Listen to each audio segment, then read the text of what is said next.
yourself first.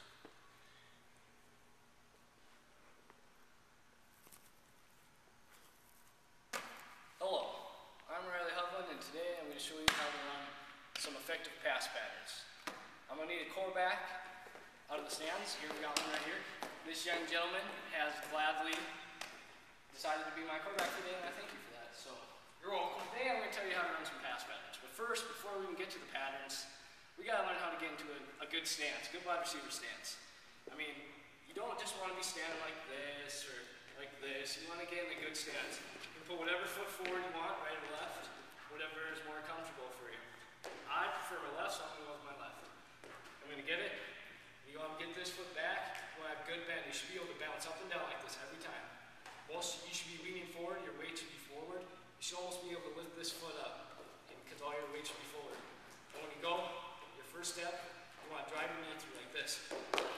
You don't want to be back like this all your way back because then you have to recock it. You just want your weight forward. Your first step, just boom, right like that. See this guy right here? He has a good wide receiver stance. He has all his weight forward. He's bending over. He has good weight. He has his foot forward.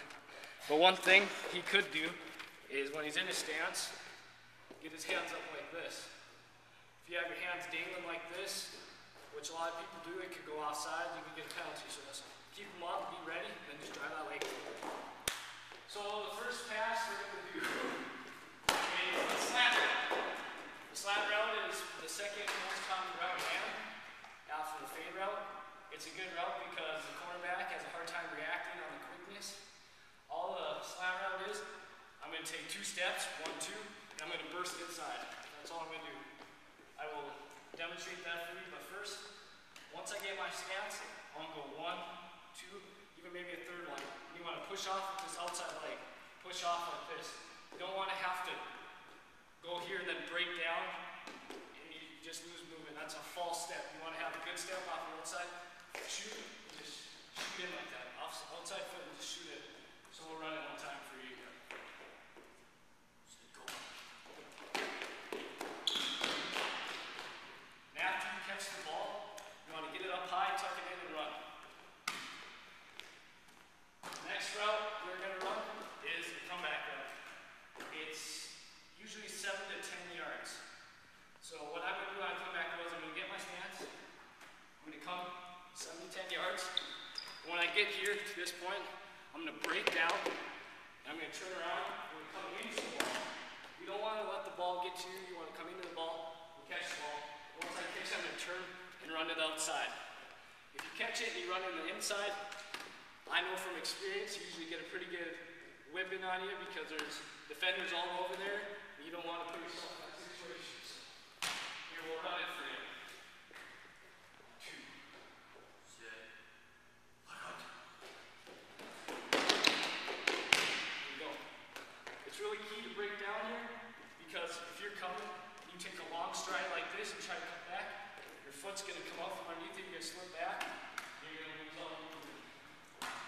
So it's really key to break back, and then when you come back to the ball, that's so the defender can't run up and get it. Alright, next route we're going to run is a post route. Post route is another common route. All it is 10 yards up, and you want to cut to the middle. It's always good when you have a safety or quarterback to make a move on them. Fake one way, go the other, or whatever you can do to make a move. A wide receiver's best friend is to be able to run a good route. If you can run a good route, you can get open and then let the quarterback give you the ball. So here we'll run the post route.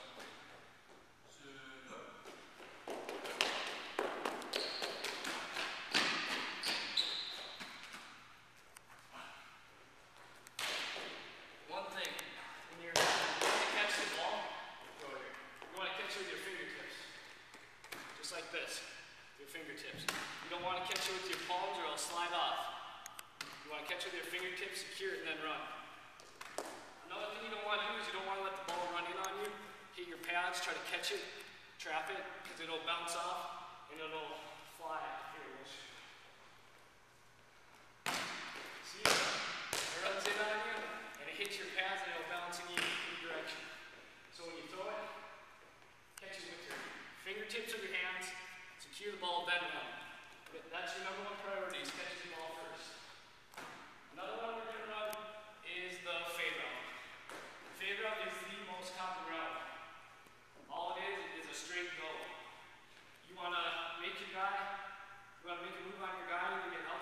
side, I'll let the quarterback throw it up and make a play. So we'll try that one. Set, go.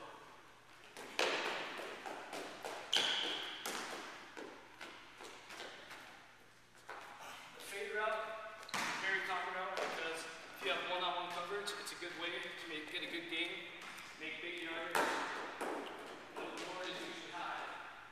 And the very last route we will run is a pump and go.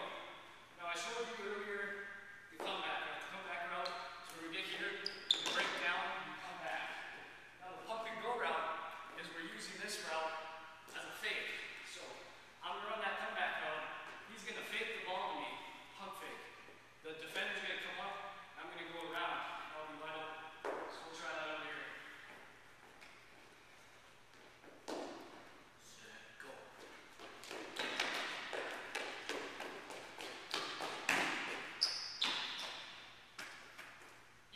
Routes like that you ran previous in the game to fake the defender up and to get that extra edge on the outside. Well, I hope you've learned something today on effective passing routes, and I'm glad I could demonstrate it on you. All I gotta say is touchdown.